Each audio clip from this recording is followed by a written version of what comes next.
Hello friends, welcome to my channel. ఈరోజు మనం తయారు చేసే రెసిపీ ఏంటంటే సేమియా సగ్గుబియ్యం పాయసం. దానికి కావాల్సిన పదార్థాలు సేమియాలు, సగ్గుబియ్యం, షుగరు, నెయ్యి, పాలు. ముందుగా సగ్గుబియ్యం తీసుకున్నాం కదా ఫ్రెండ్స్, ఒక గిన్నెలోకి పోసుకొని వాటర్ పోసుకొని నానబెట్టుకోవాలి. ఇవి నానుతుంటాయి. స్టవ్ అంటించుకొని ఒక తప్పిలు పెట్టుకొని వాటర్ పోసుకొని మనకు తగినన్ని సగ్గుబియ్యం ముందుగా నానబెట్టుకున్నాం కదా ఫ్రెండ్స్, అవి వేసి కలుపుతూ ఉడికించుకోవాలి ఫ్రెండ్స్. ఇవి ఉడుకుతూ ఉంటాయి. మనం మరో ఒక స్టవ్ మీద ఇది పెట్టేసుకొని తపిలి మనం ముందుగా ఒక పెనం తీసుకొని పెనం హీట్ అయిన తర్వాత ఒక స్పూను నెయ్యి వేసుకొని సేమియాలు ముందుగా తీసుకున్నాం కదా ఫ్రెండ్స్, సేమియా వేసేసుకొని కొద్దిగా ఫ్రై చేసుకొని బ్రౌన్ కలర్ వచ్చేదాకా ఫ్రై చేసుకోవాలి ఫ్రెండ్స్.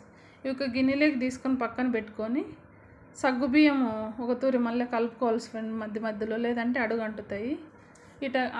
చూసుకొని మనకు ఉడికింటాయి. ఈ టైప్లో ఉన్నప్పుడు సేమియాలు ముందుగా ఫ్రై చేసుకొని పక్కన పెట్టుకున్నాం కదా ఫ్రెండ్స్, అవి వేసేసి కలుపుతూ మీడియం సిమ్లో పెట్టుకోండి ఫ్రెండ్స్ మంట, లేదంటే అడుగు అంటుతుంది.